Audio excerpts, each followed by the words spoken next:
हरे कृष्ण। आप सभी का स्वागत है भक्ति वेदांत चैनल पे। और चैनल पे आज गीता ज्ञान से चर्चा का विषय है रजोगुण।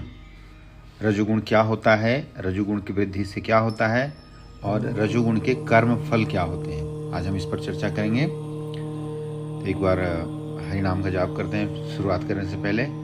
हरे कृष्ण कृष्ण कृष्ण हरे हरे, हरे राम राम राम हरे हरे। हरे कृष्ण। तो जैसे कि चर्चा का विषय है रजोगुण, तो श्री भगवान 14वें अध्याय में रजोगुण के बारे में बताते हैं। तो 14वें अध्याय का 7वां श्लोक है, श्री भगवान उवाच रजो राजात्मकं विद्धि तृष्णा संग समुद्भवम् तन्निबध्नाति कौन्तेय कर्म संगेन देहिनम्।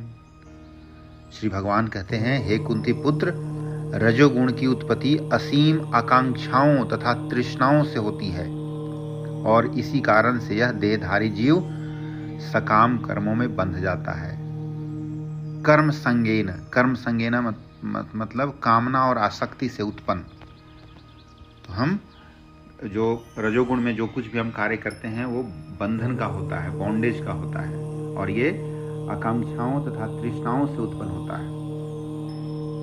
तो अब देखते हैं कि इसके वृद्धि से क्या होगा। जब रजोगुण में वृद्धि होता है तो क्या होगा। श्री भगवान 14वें अध्याय के 12वें श्लोक में कहते हैं, लोभ प्रवृत्तिरारंभात् कर्मनाशमस्पृहा रजस्येतानि जायन्ते विवृधे भरतर्षभ। हे अर्जुन, जब रजोगुण में वृद्धि हो जाती है तो अत्यधिक आसक्ति, सकाम कर्म, गहन उद्यम तथा अनियंत्रित इच्छा एवं लालसा के लक्षण प्रकट होते हैं। तो रजोगुणी व्यक्ति कभी भी पहले से प्राप्त धन या पद या प्रतिष्ठा, इन सब चीज़ों से संतुष्ट नहीं होता। वह अपना पद, प्रतिष्ठा, जो कुछ भी है, पावर, पोजीशन बढ़ाते रहने के लिए लालायित रहता है। यदि उसे एग्जाम्पल के तौर पर यदि उसे मकान बनवाना है तो वो महल बनवाने की प्रयत्न करेगा, मानो महल में सदा के लिए रहना है। अर्थात वह इंद्रिय तृप्ति के लिए अत्यधिक लालसा विकसित कर लेता है। उसमें, उस तरह के मनुष्य में, रजोगुण में इंद्रिय तृप्ति की कोई सीमा नहीं है। वह सदैव अपने परिवार के बीच तथा अपने घरों में रहकर इंद्रिय तृप्ति करते रहना चाहता है और इसका कोई अंत नहीं है। तो इसलिए रजोगुण से हमें ऊपर उठना है। और इंद्रिय तृप्ति का तो कोई अंत नहीं है। जैसे बोला जाता है ना कि आप एक बार इसकी इच्छा को पूर्ति कर दो, डिमांड बढ़ते जाता है, मतलब वो सुई की तरह जाता है और हल की तरह निकल के आता है। इसलिए इंद्रिय तृप्ति के ऊपर हमें काम करना पड़ेगा, क्योंकि इसका जो कर्म फल है रजोगुण का, वो बंधन से युक्त है। और जो बंधन है उसका कर्म फल इस भव बंधन में जन्म मृत्यु जरा व्याधि के चक्रों में आने जाने का वो लगा रहता है, क्योंकि इससे मुक्ति प्राप्त नहीं हो पाती। इसीलिए भगवान ने कहा, और ये दुख का कारण है, ये रजोगुण जो है दुख का कारण है, इसका कर्म फल। क्योंकि भगवान श्री कृष्ण 14वें अध्याय के 16वां श्लोक में कहते हैं, रजसस्तु फलम दुःखम। अर्थात रजोगुण में संपन्न कार्य फल दुख होता है।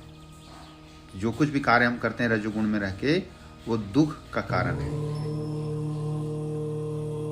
यानी भौतिक सुख के लिए जो भी कार्य किया जाता है उसका तो विफल होना निश्चित है, क्योंकि धन संग्रह के लिए कष्ट उठाना पड़ता है और ज़्यादा श्रम करना पड़ता है, एक्स्ट्रा एंडेवर। ऐसे कई तरह के अगर कोई पोजीशन पे पहुंच गए हैं, कोई पद की प्राप्ति हो गई है, तो उसको बनाए रखने के लिए और ज़्यादा श्रम करना पड़ता है और ऊंचे पद की लालसा होती है। इस तरह से ये बढ़ते जाता है और इससे मानसिक तुष्टि नहीं, इससे मानसिक तुष्टि हो सकती है कि मैंने यह मकान बनवाया था, इतना धन कमाया, इतना ये पद और प्रतिष्ठा कमाया और ये सब कुछ इज्जत कमाया, लेकिन वह जो है वह जो सुख है वो वास्तविक सुख नहीं है, वो परमानेंट नहीं है। लेकिन हम माया के वशीभूत होकर समझ नहीं पाते और हमें इससे ऊपर उठना है। तो माया को खत्म करना है। माया को खत्म करने से क्या होगा? जब माया को कैसे खत्म करेंगे? जब भक्ति आएगी तो माया खत्म होगा। तो भगवान की जब हम भक्ति करेंगे तो वो माया धीरे धीरे, जैसे जैसे हमारी भक्ति बढ़ेगी, माया खत्म होते जाती है और फिर हम वास्तविक सुख की, वास्तविक आनंद की प्राप्ति हमें होती है, जो परमानंद से आता है। आनंद, सुख की चेष्टा में हमें नहीं रहना चाहिए, हमें आनंद की खोज करनी चाहिए, आनंद की प्राप्ति के लिए चेष्टा करनी चाहिए। क्योंकि जैसे जैसे ये बढ़ता जाता है रजोगुण, वैसे वैसे लोभ उत्पन्न होते जाता है। क्योंकि भगवान कहते हैं 14वें अध्याय के 17वां श्लोक में, रजसो लोभ एव च, अर्थात रजोगुण से लोभ उत्पन्न होता है और रजोगुण में लोग लोभी बन जाते हैं और इंद्रियों की, उनकी लालसा की कोई सीमा नहीं होती और कोई भी यह देख सकता है कि भले ही किसी के पास प्रचुर धन तथा इंद्रिय तृप्ति के लिए पर्याप्त साधन हो, लेकिन उसे न तो सुख मिलता है और न मन की शांति, मन शांति नहीं मिलती। तो अगर सुख चाहिए तो कृष्ण भावनामृत का विकास करना होगा। कृष्ण भावना के अभ्यास द्वारा अपने आप को सतोगुण में स्थित करना होगा। तो रजोगुण से उठकर सतोगुण में जाना होगा। जब कोई रजोगुण में रत रहता है तो मानसिक रूप से ही अप्रसन्न नहीं रहता, बल्कि वृत्ति, अर्थात वृत्ति यानी व्यापार, व्यवसाय की अत्यंत वो जो कष्ट कारक होते हैं, उसे अपनी मर्यादा बनाए रखने के लिए अनेक योजनाएं बनानी होती है और ये सब कष्ट के कारण है। तो जो कुछ भी हम रजोगुण में करते हैं वो सब कष्ट के कारण है, बंधन के कारण है। इस भव बंधन में, जन्म मृत्यु जरा व्याधि के चक्रों में बार बार आते रहने का कारण है। इसलिए हमें रजोगुण से ऊपर उठकर सतोगुण में जाने का प्रयास करना चाहिए और वो तभी संभव है जब हम भगवान की भक्ति करेंगे, क्योंकि रजोगुण में माया होती है और जैसे जैसे भगवान की भक्ति करेंगे माया खत्म होते जाता है। तो इस तरह से आज हम रजोगुण के ऊपर चर्चा समाप्त करेंगे। नेक्स्ट लेके आएंगे तमोगुण। तो सुनने के लिए धन्यवाद। हरे कृष्ण कृष्ण कृष्ण हरे हरे, हरे राम राम राम हरे हरे। बहुत बहुत धन्यवाद।